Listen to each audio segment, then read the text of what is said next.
Alors, ce qui est intéressant, c'est que, bonjour à toutes et à tous, ce Grand Prix SGDL pour l'œuvre, j'adore déjà le pour l'œuvre, qui vous est remis Claude Ponty aujourd'hui et qui récompense l'ensemble de l'œuvre d'un auteur de fiction. C'est important la fiction de nos jours. Et quel auteur et quelle fiction avec Claude Ponty, qui est donc auteur, dessinateur, romancier, même un peu paysagiste. On a vu d'étranges buissons à Nantes, signé Claude Ponty. Vous êtes connu comme une sorte d'explorateur, d'arpenteur, de musardeur de ce que vous appelez les logiques fantastiques, pas forcément logiques, de l'enfance. Vous êtes... C'est pas mal dit. C'est pas mal ? C'est pas mal dit, oui. Mais c'est vous qui l'avez dit comme ça. Hein. Ah bon ? Vous êtes d'accord avec moi. Alors prenez votre micro pour... Ouais, je suis d'accord avec moi. Vous êtes une sorte de... Oui, vous êtes un créateur d'images, de mots, d'histoires qui sont, un autre mot que vous aimez, je crois, qui sont comme des volcans, mais des volcans pleins de tendresse. Oh oui, je ne suis pas foncièrement méchant. Vous avez un univers, Claude Ponty, qui est peuplé de personnages hybrides qui sont lancés dans des aventures irrésistibilicieuses. Il y a une pétronille à tête de souris, une salade à dents pointues, des gros binets, une fourmi à grosse voix, et puis vous avez votre sorte de raton laveur comme Prévert, qui est un poussin masqué. Et en vérité, il y a toute une flopée de poussins chez Claude Ponty, et tous participent à d'épatantes aventures buissonnières. Il m'est venu ce mot buissonnier que j'aime beaucoup, mais j'ai trouvé qu'il était assez évident. Vous vous sentez buissonnier ? Ouais, je crois que j'ai fait toutes mes classes buissonnières. Je pense qu'on doit être autodidacte, surtout à l'école. Et parce qu'il ne faut pas tout admettre, il ne faut pas tout enregistrer, il faut démonter, décortiquer, etc. Et par contre, j'étais quand même assez trouillard, j'ai pas beaucoup fait de, comment on dit, pas aller en classe, puis aller se balader dans la forêt, non. Mais j'étais fils d'Astit, donc j'ai des excuses. Mais qu'est-ce que ça veut dire être buissonnier quand on est un auteur-dessinateur ? Parce qu'aujourd'hui, notre époque continue d'idéaliser les gens comme vous qui osent créer, mais il y a de plus en plus de méthodes, de techniques, de masterclass. Comment est-ce qu'on reste buissonnier chaque jour dans son travail ? En ce qui concerne les masterclass, on m'a jamais invité à en faire, donc j'ai pas eu besoin de dire non. Et parce que je suis pas sûr d'être à la hauteur. J'étais pas bon pour apprendre à l'école, au lycée, etc. Et donc je suis pas sûr que je saurais enseigner, aider des jeunes gens. En tout cas, comme éditeur, les rares fois où j'ai accepté d'accompagner une future autrice ou un futur auteur, je me suis méga planté. Donc je sais que je sais pas faire, quoi. Il vaut mieux le savoir quand on sait pas faire. Parce que rater, se tromper, il faut bien le faire. Il faut rater correctement pour que ça produise tous ses fruits. Ça ouvre toutes les possibilités. Donc, ça m'est arrivé quand même assez souvent de bien rater. Oui. Mais en même temps, vous avez un côté ouvrier dans votre pratique, dans votre histoire, mais aussi dans votre pratique, qui fait que vous aimez que vos dessins, vos pages, soit, sinon exécuté à la perfection, soit pas raté. Comment on vit avec ce désir, cette exigence de ratage et en même temps d'arriver à achever comme un maître japonais son travail comme ça ? Ça, c'est assez simple, mais c'est pas forcément facile à reproduire. C'est-à-dire qu'il faut avoir eu mes parents, en particulier mon père, qui n'admettait pas qu'on fasse pas bien. Et donc, ça m'ennuie encore, quoi. Il faut que... Et pendant très longtemps, je faisais même pas de croquis préparatoires parce que il fallait pas rater. Faut pas rater. Par contre, on pouvait gommer. Et j'ai vraiment du mal avec ça, y compris avec l'argent, parce que pour mes parents, en particulier mon père, j'ai fait de la peinture, j'ai fait des dessins, j'ai des dessins de presse, etc. Je ne veux pas dire que c'était pas honnête, mais c'était pas une façon correcte de gagner de l'argent.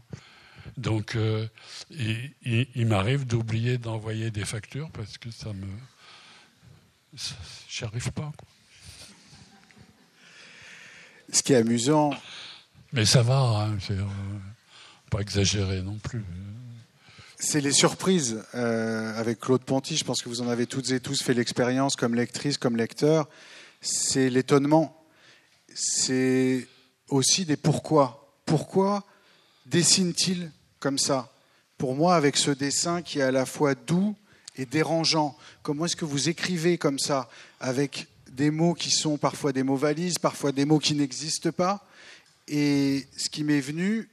J'ai eu envie de me répondre à cette question, avant de vous la poser, véritablement, avec cette phrase de Silesius, qui était un mystique, je crois, allemand, qui a écrit ce très beau texte, « La rose est sans pourquoi, elle fleurit parce qu'elle fleurit, elle n'a souci d'elle-même et elle ne cherche pas si on la voit. » Et je me suis dit, mais peut-être que Claude Ponty est une rose.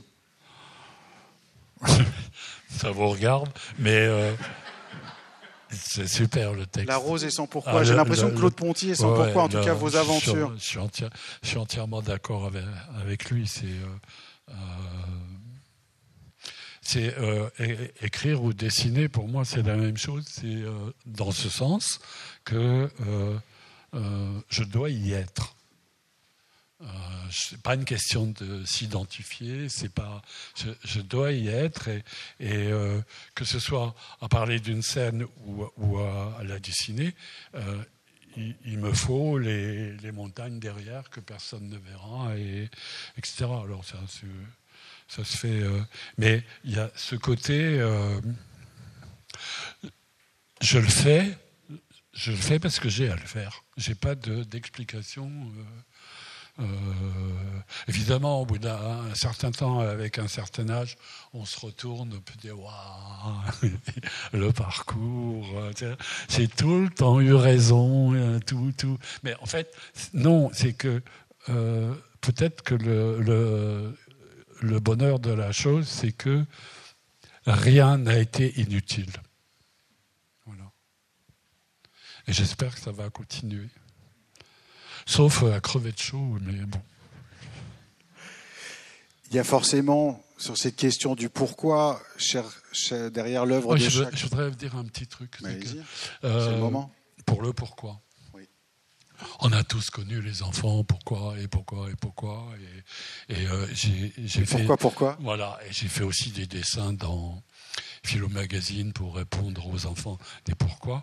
Et il y a quelques semaines, j'étais... une rencontre avec des enfants, c'était des CE1, CE2, et ils m'ont posé plein de questions qui évidemment commençaient par pourquoi, et j'ai dit, moi j'ai aussi une question à vous poser, c'est pourquoi vos questions commencent toutes par pourquoi. Et il y a une petite fille qui m'a dit, c'est parce qu'on ne sait pas, on veut savoir, et voilà, c'est la rose, hein. On est dans... oui, c'est une évidence. Pourquoi tu te casses la tête comme ça voilà, en fait, on a toujours des très bonnes leçons à recevoir des enfants. Ouais. Et là, on est ensemble pour ce grand prix SGDL pour l'œuvre. Et ce prix, il y a l'idée derrière qui a justement ce parcours que vous évoquiez tout à l'heure, cette œuvre. Et une œuvre, ça commence bien quelque part. Et je crois avoir lu que votre tout premier... Alors, il paraît que vous êtes né le pinceau entre les dents. Oui, ma mère n'a pas apprécié. Et qu'il y aurait eu un tout premier dessin qui était une voiture qui sort d'un tunnel. Ah, alors non, il y a eu d'autres dessins avant. Mais là, on rentre. Mais vous vous souvenez de vous en train de faire ce dessin-là ? Extrêmement bien, parce que c'est une époque où c'est des comiques quand même. Voilà. Mes parents voulaient faire des économies pour s'acheter une voiture. Une Aronde 54. Simca. Et comme j'avais 3 ans, il n'était pas question de prendre quelqu'un pour garder moi à la maison. Donc, on m'a envoyé chez mes grands-parents et ma tante. Ma tante venait de de faire une fausse couche, donc moi j'étais le médicament. Et j'avais un doute sur le fait que mon père vienne me rechercher 1 mois après, comme il me le disait. Alors, on a discuté et je lui ai dit, on est arrivé à l'idée que si je dessine une voiture qui sort d'un tunnel, le tunnel dans la montagne, tu viens me chercher. Et il m'a dit oui. Évidemment, il n'est pas venu, ça a duré 1 an et demi, je crois, ou 2 ans. Je suis revenu, j'avais un petit frère de plus. Mais ce dessin, je me vois le dessiner. Je dessinais avant. Là. Ce qui est intéressant, c'est que je l'ai pris comme vecteur. Ça devait être déjà significatif pour moi. En plus, la voiture, je ne savais pas du tout qu'il voulait acheter une voiture. Je l'ai su 30 ans plus tard, quoi, après 42 explications différentes justificatives. Mais c'est quand même chier, je dessine... c'est quand même intéressant. Je dessine une voiture qui sort d'un tunnel. Quoi. Ouais, il y en a. Hein. C'est Rimbaldien, c'est l'artiste se voyant. Il y a ce côté double vue extra-lucide. On m'a demandé, avec votre complicité, de choisir quelques images, choisir quelques planches dans votre œuvre prolifique. Ouais. Juste dire que il faut que je m'habitue au mot œuvre. Mais moi j'aime bien parce qu'en italien c'est opéra, c'est la même chose que pour l'ouvrier. Oui, opéra c'est sympa. C'est ce que vous avez fabriqué. C'est-à-dire, je suis pas parti du tout avec l'idée de faire une œuvre. C'est-à-dire que on peut voir qu'il y a de la cohérence et machin, mais ça me fait un peu trop auteur officiel. On va rester buissonnier, parce que moi j'aime bien l'idée que c'est buissonnant, que c'est parti où ça a voulu, en suivant ses ramifications. Le jardin est très beau derrière. Et le jardin de l'hôtel de Massa, de la SGDL, est très beau. S'il n'avait pas fait si chaud, on s'y serait peut-être retrouvés toutes et tous. Mais... Est-ce qu'on peut choisir les images? Je ne sais pas qui a la main sur la projection. Si on pouvait voir l'image de... On va faire les choses dans l'ordre, parce que moi je suis méthodique. Une petite parenthèse, bravo d'être venu avec cette chaleur. Moi, mais ils ont entendu dire qu'il y aurait un ventilateur, en fait. J'ai hésité un peu, mais je disais que c'était pas poli. Je ne sais pas si c'est une projection aléatoire, si on peut, parce que j'avais choisi une image de l'album d'Adèle, qui est justement ce premier livre de Claude Ponty, qui ne devait pas être publié et qui devait être jamais suivi d'aucun autre. A priori, non. Je devais rien faire d'autre. Et l'album d'Adèle, il a déjà ça en lui, qui pour moi est un trait peut-être parmi tant d'autres de votre travail, qui est ce côté marabout bout de ficelle, ce bric-à-brac et ces enchaînements au petit bonheur la chance d'idées, d'images, d'histoires, d'aventures. Et c'est un truc de l'enfance, ça. Le marabout bout de ficelle. Moi, je me souviens de moi dans la cour de récré jouant à chanter ça. Vous avez, vous, un souvenir? Ça vient de l'enfance? Alors, ça vient de l'enfance, mais pas comme ça. Ça vient de l'enfance quand ma fille est née. Il m'est arrivé ce qui arrive à tous les parents nouveaux, c'est qu'on est entièrement transformé, bouleversé, on revisite, on revoit, on se reconstruit autrement, etc. etc. Et moi, il m'est revenu des états pas des états d'âme, mais des ambiances. Je ressentais, je retrouvais beaucoup de choses. Et avec les enfants petits, je suis assez de plein pied, comme ça. J'ai perdu le début de la question. Sur ces enchaînements, le marabout. Ah ouais, les enchaînements. Donc je fais les choses parce que je les sens, je les fais, il faut les faire, enfin je les fais, quoi. Mais il y a toujours des gens comme vous pour me poser des questions et je suis obligé de verbaliser, d'intellectualiser des choses que je fais comme la danseuse qui compte pas elle compte pas. 1, 2, 3, 4, 1, 2, 3. Donc,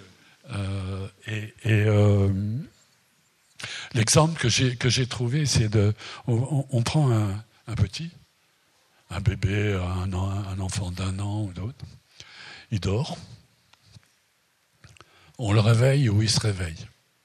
Il voit le plafond, il voit les bords de son lit, il voit les visages penchés sur lui, on l'assoit. On le lave, on le change, voilà. Mais il change complètement de vision, d'horizon. Il ne voit pas la même chose. On le prend. Mettez-le bien le micro bien près de le micro. Ah pardon, je recommence. Alors, je suis né en 1948. Non. Et donc, l'enfant, il est sans arrêt, changé de position, d'angle, il change d'angle de vue, il ne voit pas les mêmes choses, donc on l'a changé, on l'a habillé, évidemment, en plus, on l'a touché, caressé, il fait chaud, il fait froid, etc. Il est assis, il mange, il a sa chaise, il a un fauteuil, il a un machin. Après, on le couche à moitié dans quelque chose pour le trimballer, donc il voit encore le monde autrement. Il traverse des rues, et en fait, toute la journée, il est manipulé et toute la journée, il enfile des marabouts de ficelle. Et j'ai mis un bout de temps à me rendre compte que, en fait, c'est une grande partie du quotidien des enfants. Donc, du ressenti, de la fabrication des souvenirs, de l'apprentissage, etc. Donc, mais donc il y a un plaisir à essayer de se remettre volontairement ou pas dans cet état de surprise permanent, d'absurde et d'illogique, des enchaînements, dans votre travail aussi. Oui, mais encore une fois, je ne le verbalise pas. Je le fais, je trouve ça bien. Mais en plus, je pense que j'ai conservé cette logique que les enfants se fabriquent, parce que il faut bien qu'ils construisent quelque chose qui donne un sens et une logique à ce qui leur arrive tous les jours. Surtout qu'il y a de la répétition, il y a des choses qui se font et se refont. Et ça me plaît. C'est aussi qu'en face, il y a une logique adulte qui est, contrairement à ce qu'on croit nous autres adultes, complètement arbitraire, fabriqué, nourri d'habitudes, d'obligations, d'oubli, d'énormément d'oubli. Et en termes d'oubli, par exemple, un enfant petit, tous les mots sont étranges pour lui. Tous les mots sont absurdes. Pourquoi ça s'appelle un gobelet? Un gobelet. Et pourquoi pas un schmurz? Et il est obligé d'accepter. Mais nous, on a grandi, on a été à l'école, on a fait de l'étymologie, on a appris plein de trucs. Oh ben non, je veux dire, ça s'appelle un gobelet parce que déjà au temps des Égyptiens, et donc confronté à la vision et à la logique des enfants, les enfants, les parents ont beaucoup de mal. Mais moi, ça veut dire que vous faites ce travail à rebours. Je crois qu'il y a une phrase en substance de Picasso qui dit c'est un sacré boulot de rester jeune, ou de redevenir jeune, ou d'être enfant, d'arriver à garder, non pas garder le contact, mais Il y a un travail pour vous, au contraire, justement, à déconstruire ces logiques formelles Je sais pas. Et à réinventer des schmurts, à refuser d'appeler un gobelet? Non, mais peut-être que j'ai aussi une vie qui a fait que assez rapidement, j'étais pas conforme. Je me sentais ce truc dont tout le monde parle maintenant. Je sais plus comment ça s'appelle. Enfin, j'ai pas le droit d'être là. J'ai pas le droit je suis pas légitime, etc. Donc Picasso, je sais pas. Ce que je sais, c'est que par rapport à la question de garder son âme d'enfant, c'est un truc que je déteste, parce que je me dis, un enfant, c'est une personne qui se construit, qui apprend, qui essaye, qui teste, qui s'enrichit, qui accepte le monde en partie, qui s'accepte dans le monde, qui accepte les... Et donc, il peut pas garder ce qu'il abandonne, qui sait même pas qu'il abandonne. Et pour moi, c'est la métaphore, c'est le gland. Je suis un gland et je veux devenir un chêne. Et je veux devenir un chêne. Je veux pas rester un gland toute ma vie. Je sais pas l'expliquer autrement. Des fois, je dis des trucs, puis après, je rigole parce que je me rends pas compte de ce que je dis. On a des images. À propos d'images, oui. J'avais extrait une planche aussi d'un album que j'aime beaucoup et que mes enfants aiment peut-être encore plus que moi, qui s'appelle Le Château d'Anne Iversaire, que vous connaissez peut-être aussi et que vous aimez peut-être autant, sinon plus que moi. Et dans lequel il y a aussi une des facettes de votre travail. C'est le moment où les poussins vont chez la grande vache immense pour chercher du lait pour faire le gâteau. Oui. Il y a toutes les étapes dans cet album pour fabriquer un immense château d'anniversaire avec tous les ingrédients. Et dans cette image, il y a une des facettes de votre travail et de votre vie qui est les images cachées dans la tradition des images d'Épinal, parce qu'il a beau être complètement inadapté. Dans une de ses vies antérieures, Claude Ponty a été directeur artistique de l'imagerie d'Épinal. Ouais. Et vous disiez, je crois, j'avais lu ou entendu ça, que votre plaisir, c'était notamment ce qu'on appelle les devinettes à Épinal, c'est-à-dire les images cachées dans l'image. C'est l'image cachée dans l'image. Vous avez le souvenir d'une de ces images-là? D'une en particulier, non. Mais du fait d'avoir eu... moi, je suis né à Lunéville, en Lorraine. Les Vosges, c'est dans la Lorraine. Mes parents ont déménagé dans les Vosges et j'étais à 40 km d'Épinal.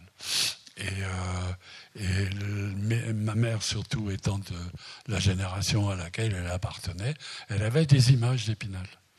Et il faut se dire qu'au tout début des années 50, il y a très très peu de livres pour enfants. Il y a des Disney qui apparaissent et des choses comme ça. Mais on avait affaire aux vieilleries, parce que les images d'Épinal, c'était déjà des vieilleries, des grandes feuilles avec... Et je suis passé par là. Les images d'Épinal m'effrayaient parce qu'elles étaient très dures, très sèches. Le dessin est imprimé noir et les couleurs, 2 ou 3 ou 4, sont mises au pochoir. Donc c'est décalé, c'est étrange. Et, ça bave un peu, ça dérape un peu, c'est ça? Ça dérape un peu, oui. Et ça m'angoissait. Ça m'angoissait qu'il n'y ait pas... Et comme dans quelques livres... En plus, c'est un emmerdeur qui veut me vendre un truc. Ça vous ennuie pas, on le laisse. Et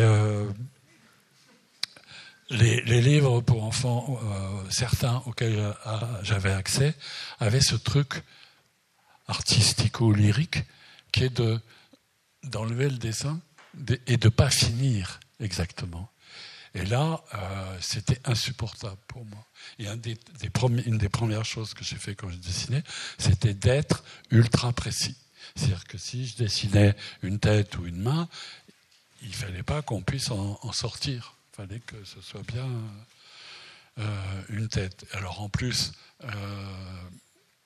Enfant, on découvre assez vite que la réalité n'est pas ce qu'on croit, que les adultes et les parents ne sont pas ce qu'on croit. Et en plus, moi, donc, étant né en 1948, il y avait le mythe du général de Gaulle, de la résistance, des collabos, des partis communistes et tout ça. Et tout le monde mentait, tout le monde trichait. Et tout. Donc, très vite, on comprend qu'il y a tout le temps quelque chose derrière. Et je trouve que c'est rassurant pour les enfants en train de se construire de savoir qu'il y a quelque chose derrière. C'est pas forcément dire si quelque chose est chouette et qu'il y a quelque chose derrière qu'on ne sait pas quoi, on peut se contenter du chouette. Mais si quelque chose est dur ou difficile, c'est super de savoir qu'il y a quelque chose derrière. Mais il y a aussi quelque chose derrière, le travail de l'artiste, du dessinateur, de l'auteur. Évidemment, un certain nombre des membres de la SGDL le savent, d'autres le devinent. On se dit que quand on a un dessin et qu'on invente des histoires aussi drôles, aussi irrésistibles que vous, on s'inquiète, parce qu'on se dit que les plus grands humoristes, les Buster Keaton, les Charlot, étaient des grands déprimés. C'est quoi ce qu'il y a derrière le travail? Qu'est-ce qui est caché derrière le dessin de Claude Ponty? C'est une vie de... Keaton était déprimé, dépressif? J'ai cette idée-là, c'était douloureux pour arriver à être aussi drôle devant la caméra. Donnez-nous des conseils pour survivre comme écrivain, dessinateur. L'image aussi du clown triste qui fait rigoler tout le monde, et quand il se démaquille, il pleure. Moi, d'après le peu que je peux savoir des autres, j'ai une vie d'auteur normale, avec plein de hauts, plein de bas, plein de déprimes, plein de remontées. Finir un livre aussi, et donc je pense que ça m'inquiéterait si je ne faisais pas de déprime de temps en temps. Dans les aventures du château d'anniversaire, il y a bien sûr toujours un peu caché aussi, un peu comme une devinette. On s'amuse à chercher où est passé Blaise, le poussin masqué. Oui. Dans toute cette famille, il est toujours quelque part, en embuscade, en train de fureter, de musarder, lui aussi, de faire l'école buissonnière dans vos images. Le poussin masqué, c'est pareil, on voudrait forcément, sans doute, on ne peut pas s'empêcher de plaquer des idées, des intentions peut-être de l'auteur. Moi, je pense toujours à Descartes, vous savez, qui disait qu'il avançait masqué, larvatus prodeo. C'était son mantra, sa façon d'arriver à être... Vous avez des sacrées références. Vous avez vu ?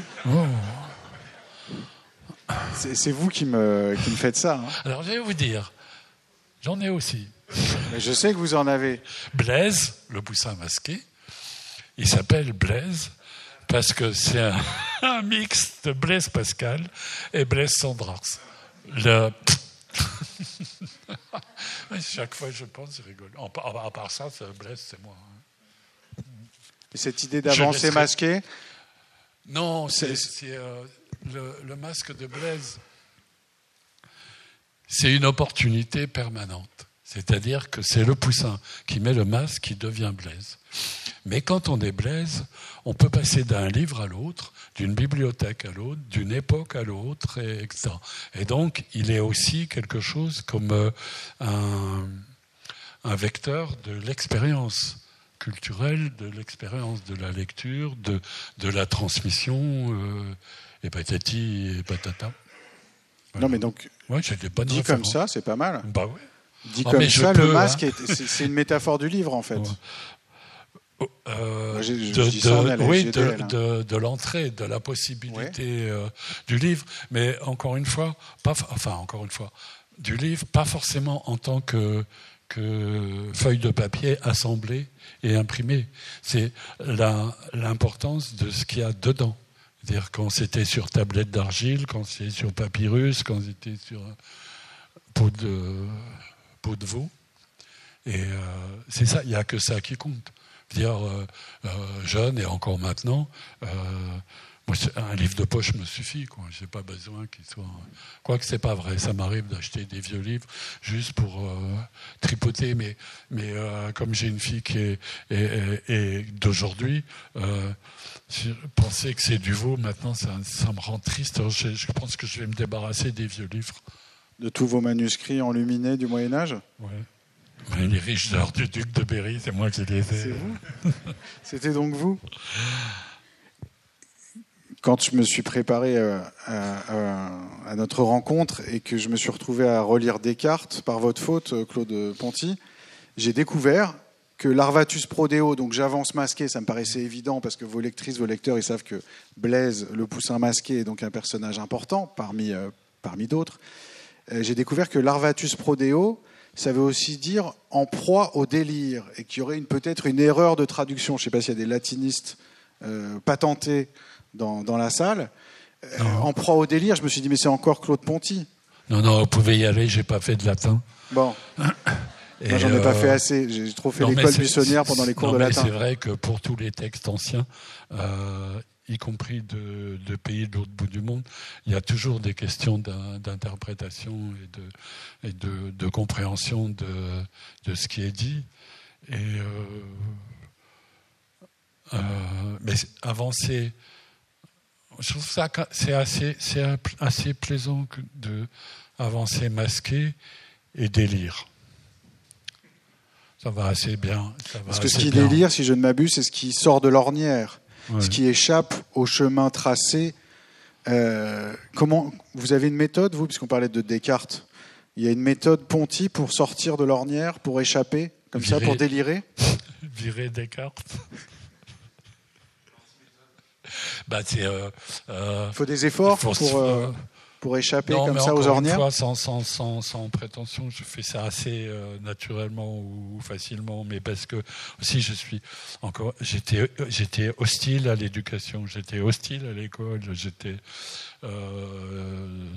donc c'est facile de prendre des chemins de traverse comme ça, mais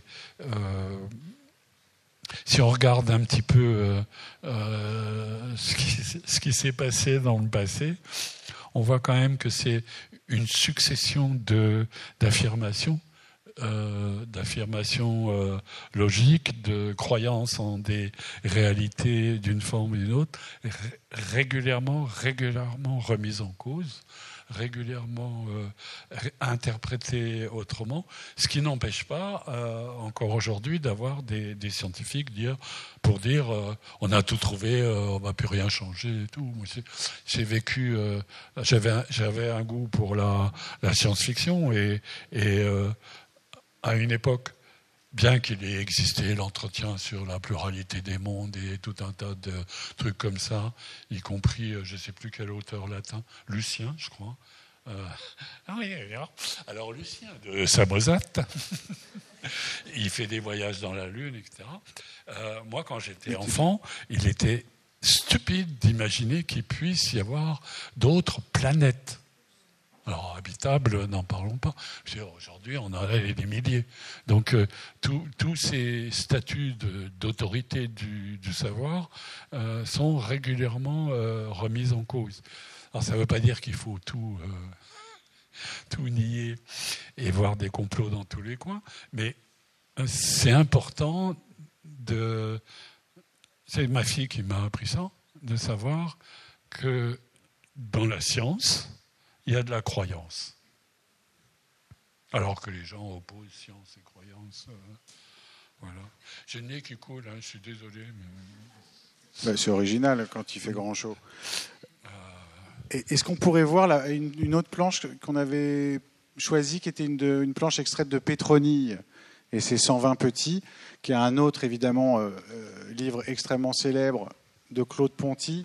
Je ne sais pas si vous vous souvenez, si vous l'avez lu, c'est Pétronille qui quitte la maison... Qui emprunte un chemin pervers. Exactement, qui prend un chemin, qui passe derrière un rideau de pluie et qui prend un chemin, et forcément, c'est un mauvais chemin.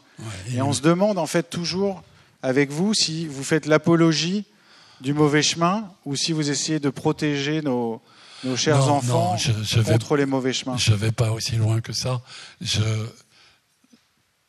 j'entérine l'existence des mauvais chemins. Et j'essaye de montrer que, en fait, dans beaucoup de mes histoires, il y a beaucoup d'obstacles, de dangers, de choses à franchir. Et j'essaye de montrer que c'est solvable. J'hésitais, soluble. C'est assez souvent soluble chez vous. Hein. Alors, je ne veux pas donner de clés philosophiques ou politiques ou religieuses ou autres. Je veux juste montrer que on peut y arriver, on peut contourner, puis des fois, si on n'y arrive pas, c'est pas grave, on fera autre chose. Et donc, pour pouvoir surmonter des obstacles, il faut bien qu'il y ait des obstacles. Voilà, donc le chemin, méchant, non, mauvais chemin. Le mauvais chemin, c'est ça. Mais Petroni a un autre aspect par rapport à ma fille, c'est que quand ma fille est née, nous autres, ses parents, on avait 36, 37 ans. Et en travaillant à la maison, tout le temps. Pas d'emploi à l'extérieur, etc. Et donc l'arrivée d'un bébé, ça a été un tel bouleversement. Je ne pouvais plus me coucher à 3h du matin, je pouvais faire... tout était remis en question. Et tout le temps, j'essayais de m'habituer, de dire, bon, elle est comme ça, je vais faire avec. Et puis 2 jours après, elle n'était plus comme ça. Et moi, je passais mon temps à aller comme ça, à le faire avec. Et à un moment, j'étais parti sur l'idée de Petroni. Et lui mettre 120 petits, c'était pour moi le moyen d'exprimer à quel point c'est un bouleversement et une occupation permanente pour les 2 parents. Et moi, d'avoir un enfant. Des fois, je vois des gens qui en ont 3. Je ne comprends pas comment ils ont pu faire. Et il paraît que le 2e, c'est plus facile, puis le 3e, il n'y a pas de problème. Il paraît. Vous le disiez, vous prenez acte de l'existence des mauvais chemins, comme sans doute des bons chemins, si ça existe. Évidemment, il y a quelque chose qui revient toujours dans votre œuvre, c'est le voyage. Oui. Est-ce que c'est... Parce que ce qui est amusant, c'est qu'il y a une telle présence du voyage, alors que vous dites que vous n'étiez pas du genre à vous enfuir de l'école, même si les portes avaient été grandes ouvertes et que vous auriez pu vous enfuir dans la forêt. Non, mais d'abord, quand même, à un moment, mes parents ont déménagé, donc j'habitais à côté de la forêt, à 30 mètres. Mais j'avais calculé que... à 30 ans, j'avais déménagé 25 ou 26 fois. Et c'est peut-être que ça compte, mais le voyage initiatique, l'enfant, s'aventurer, être loin, y arriver quand même, mais pouvoir revenir, avoir toujours la proximité des parents, c'est juste les ficelles du canevas. C'est juste pourquoi se casser la tête à faire autrement? Ce qui compte, c'est ce qu'ils vont faire dans le voyage. Justement, il y a des vertus du voyage, parce qu'il y a Céline, on est dans les citations, on est à la SGDL, qui commence son voyage en disant que c'est bien pratique les voyages imaginaires, parce que ça épargne bien des fatigues. Il y a d'autres vertus, à part vous épargner des fatigues, d'inventer tout le temps des voyages aussi... Alors, lointain. Il faut qu'on distingue les voyages dans mes livres et moi. Je déteste partir. Et heureusement, j'aime bien revenir.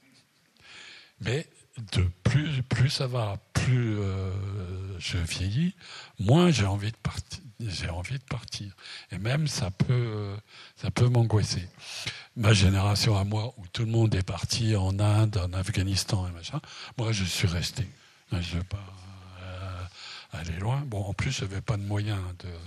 Mais j'ai un peu voyagé, pas beaucoup, mais je ne suis pas assez réaliste, pas assez concret. Je peux débarquer dans un endroit, je ne sais pas comment on téléphone, je ne sais pas où est-ce qu'on trouve on peut changer de l'argent et tout. Alors, il me faut toujours quelqu'un pour m'accompagner, c'est pénible pour les autres. Mais comment on s'imagine un voyage? Alors, j'imagine qu'au quotidien, pendant l'été, la saison des voyages, votre voyage, c'est depuis votre salle à manger où vous prenez votre petit déjeuner jusqu'à votre atelier, votre bureau. Oh non, ça ressemble à quoi comme voyage? Je peux aller au fond du jardin.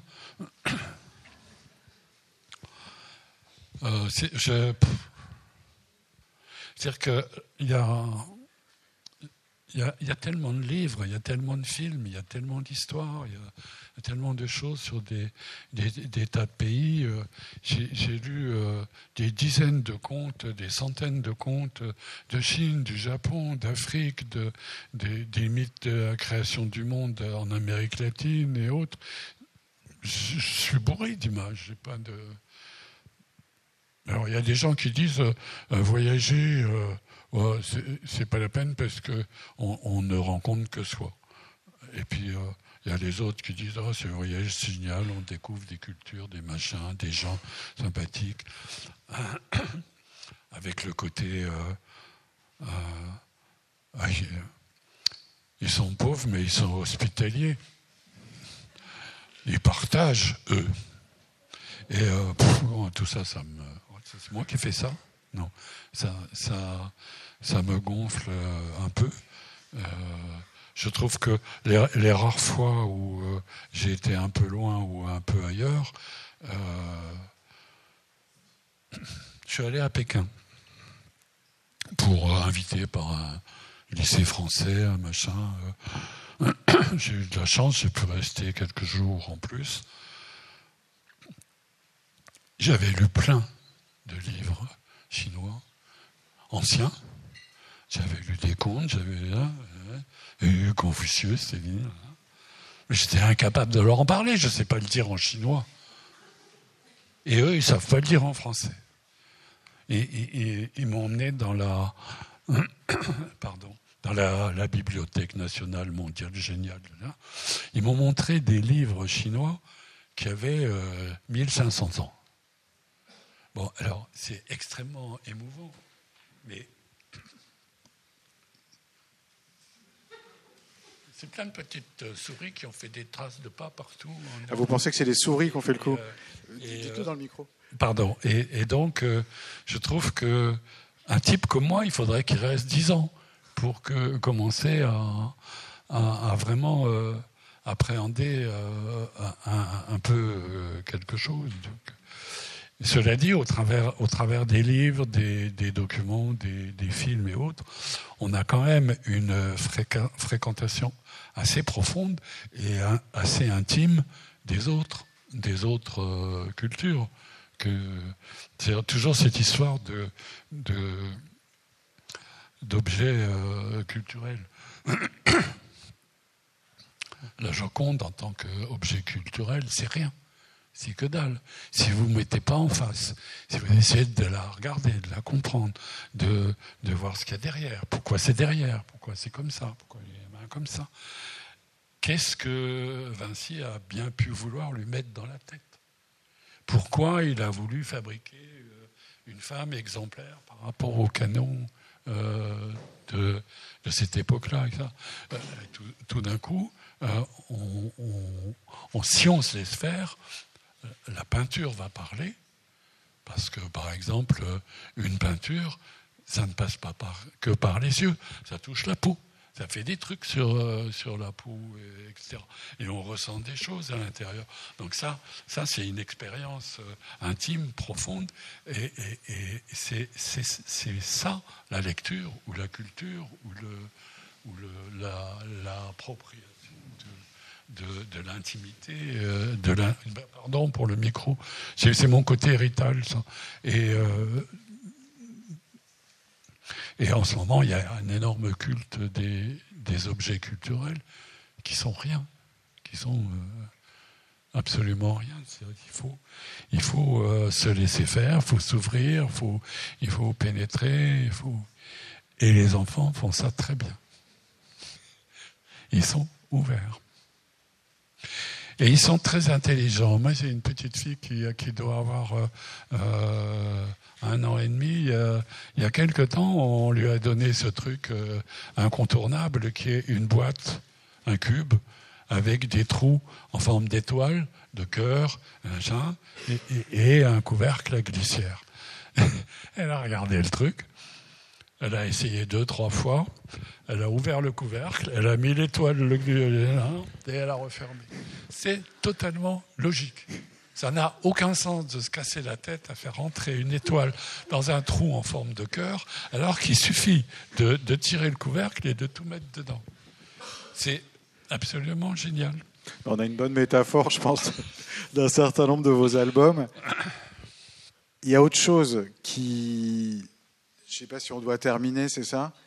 Il y avait un point qui me paraissait très important, avec lequel on s'amuse, mais il y a une chose qui est à la fois amusante et évidemment inquiétante. C'est ça que j'aime bien dans votre travail. C'est cette tension qu'il y a entre la joie et l'inquiétude dans chaque image, à chaque page, à chaque phrase. C'est cette question, cette présence de la peur, ce plaisir qui a joué à se faire peur, mais qui n'est pas juste joué, qui a une dimension... Oui, c'est très sérieux en fait, Claude Pontu. Oui, c'est très sérieux.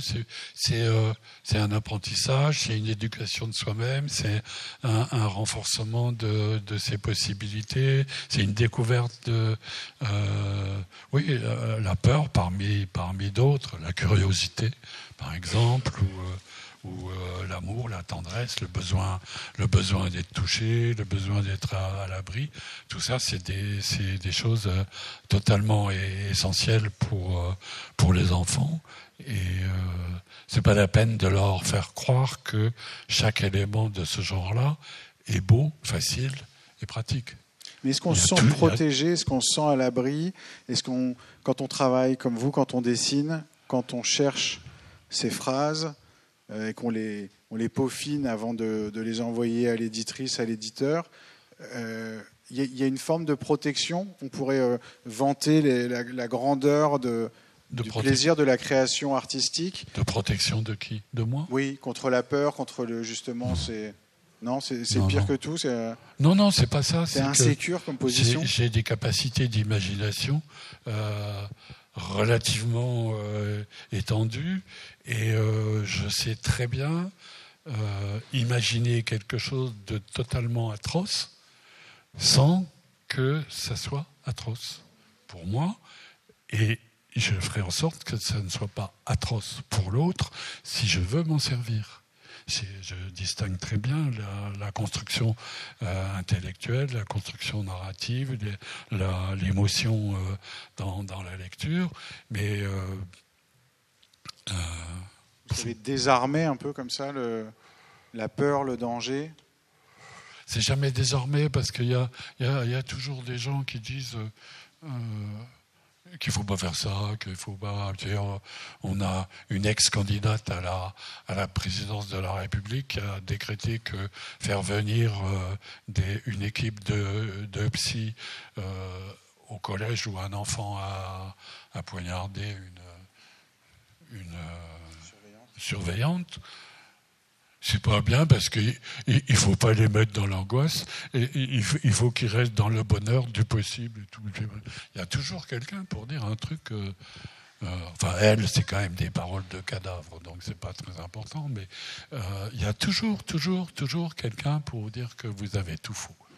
Donc, vous avez l'impression que justement les enfants voit mieux que certains parents, quand on parle de votre travail, justement, la nécessité qui est ces peurs, ce danger, ces difficultés, ces obstacles dont on parlait ? Encore une fois, c'est une question d'adulte. C'est-à-dire qu'un enfant,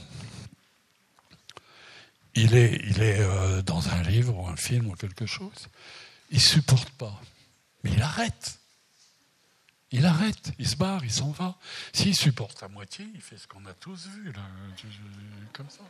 Et aussi, et aussi, s'il supporte un petit peu, il revient en arrière, il relit, il revient en arrière, jusqu'à hop. Mais il y a que, des enfants qui auraient à ce moment-là des enfants qui auraient à ce moment-là des problèmes psychologiques assez profonds. Un enfant classique, disons, parce que je ne sais pas comment il faut dire, si ça ne va pas, il ne veut pas. Il ne prend pas. On dirait, regardez les bébés, tu lui donnes à manger, il n'a plus faim. Vous pouvez toujours essayer de... Non. Et donc, c'est une problématique adulte. Mais moi, c'est ça que j'aime beaucoup. Pour finir, l'effet que m'a toujours fait votre travail et qui pour moi fait tout son sel, c'est que ça me dérange. Comme on dit, dérange pas. Range ta chambre à un gamin qui passe son temps à déranger. Et c'est pas pour rien sans doute que vous avez un personnage qui s'appelle Fout le Bazar et qu'on dit que vous foutez le bazar volontiers. J'aime bien, c'est pas que j'aime bien, c'est que pour moi, c'est ça la force peut-être de ce qui fait votre travail et de ce qui, moi, m'a touché comme enfant lecteur. C'est les œuvres qui nous dérangent et qui sans doute dérangent les parents, mais d'une autre manière. Il y en a parmi vous qui veulent nous déranger ce sage ordonnancement, poser une question à Claude Ponty. Ah ben voilà, ça vous va ? Oui. Ils ont des pourquoi. Oui. Des adultes qui ont des pourquoi.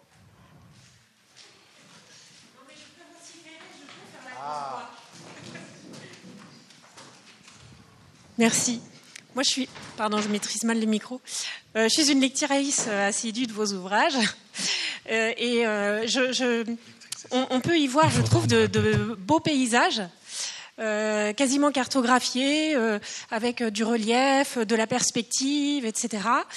Et je vous ai entendu dire tout à l'heure qu'à l'école, en classe, vous n'étiez pas à votre place. Mais est-ce que tout de même, en cours de géographie, vous ne vous y sentiez pas un petit peu mieux qu'ailleurs ? Est-ce qu'en cours de géographie... Vous ne vous sentiez pas mieux qu'ailleurs parce que vous avez parlé de votre amour des paysages, bien que vous n'ayez pas aimé l'école tant que ça. Alors, les cours de géographie de mon temps, c'était physique, mais c'était aussi politique et économique. Et non, là, par contre, effectivement, dès qu'on passait dans la description des paysages, ce que faisaient les rivières, ce que faisaient et puis les couches, mais c'était pas forcément en géographie, les couches de terrain, l'archéologie, tout ça, oui, ça me plaisait. En gros, dès qu'il y avait la possibilité de dessiner, j'étais plutôt bon. C'est-à-dire, par exemple, la géométrie, j'étais très bon. Géométrie dans l'espace, j'étais très bon. Les géométries non euclidiennes, j'étais pas mal. Mais en chimie ou en algèbre, j'étais archi nul. Ça ne me parlait pas du tout. Merci. J'en ai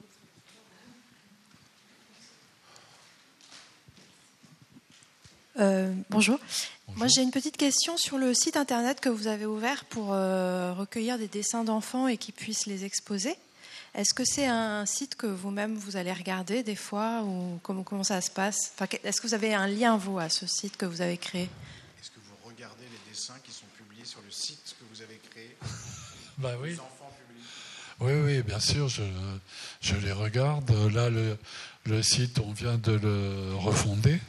Et pendant l'été, où c'est un peu moins actif, je pense que je vais refaire un tri pour enlever ceux qui sont un peu moins intéressants, parce qu'il y a un moment où on a eu des stagiaires, où on a des gens qui enfournaient tout ce qui était proposé, et je trouve que c'est pas tout à fait honnête vis-à-vis des enfants, pour qui le projet du MUSE, c'est de leur montrer que des adultes prennent autant au sérieux leur travail, qu'ils prennent au sérieux le travail des adultes. Et donc, si si on prend n'importe quoi, n'importe quoi n'est pas péjoratif. C'est moins bien parce que les enfants pour eux c'est très important de voir qu'on attache de l'importance, et c'est très important de penser que d'autres enfants peuvent voir ce qu'eux ont fait. Merci. Mais qu'est-ce qui vous touche justement dans le choix des dessins? Parce que vous disiez enfant, on vous forçait à faire un travail bien fait. C'est ça que vous cherchez à nouveau, ou c'est quoi? C'est la surprise? C'est l'émotion? Alors évidemment, tout ça est un peu arbitraire. Je ne suis pas seul à choisir les choses qu'on prend, mais la position de base, c'est que les enfants sont des personnes, des êtres en train de se construire, comme je disais tout à l'heure. Et pendant un certain temps, ils ont une capacité extraordinaire de projeter sur le papier ou ailleurs, dans des mots, des objets, ce qu'ils ressentent profondément, et qui parlent de leur inclusion ou exclusion, leur introduction au monde, leur acceptation des autres. Et c'est incroyablement puissant, émouvant et parfois bouleversant. Mais encore une fois, ils ne sont pas tous comme ça, les dessins d'enfants. Je veux dire, il y en a, en plus, c'est vrai qu'il y a le dessin, tu t'ennuies, fais-moi un dessin. Ta grand-mère te manque, envoie-lui un dessin. Ou le psy, dessine-moi ta famille. Ou ça. Tout ça, c'est pas intéressant pour nous. Je dis pas que c'est pas intéressant pour les autres, hein, mais c'est pas ça. C'est pas ça. On a quelqu'un sur le site qui étudie le dessin pour enfants depuis 40 ans, quelque chose comme ça, et qui travaille sur le fait qu'il y a des constantes, le fameux bonhomme, le bonhomme patate, le machin, pourquoi qu'il y a des dessins où ils sont tout petits, les bras sont n'importe où, les mains ont 18 doigts et tout. C'est pas important, il faut qu'ils soient là, c'est tout. Donc c'est très très intéressant, et ça c'est le côté analyse dépoussiérée, sans intention médicale ou psychologique, de voir la puissance, la réalité et la richesse de ce que font les enfants. Et c'est quand même assez troublant aussi que, quel que soit le pays ou l'époque, ils font tous à peu près la même chose, hein, sur les types de base. La seule chose qui me chagrine, c'est que c'est toujours un bonhomme. Évidemment, on ne peut pas dire bonne femme. Et il y a un truc qui ne va pas pour moi, là. Merci, Claude Ponty. Merci. Et bravo.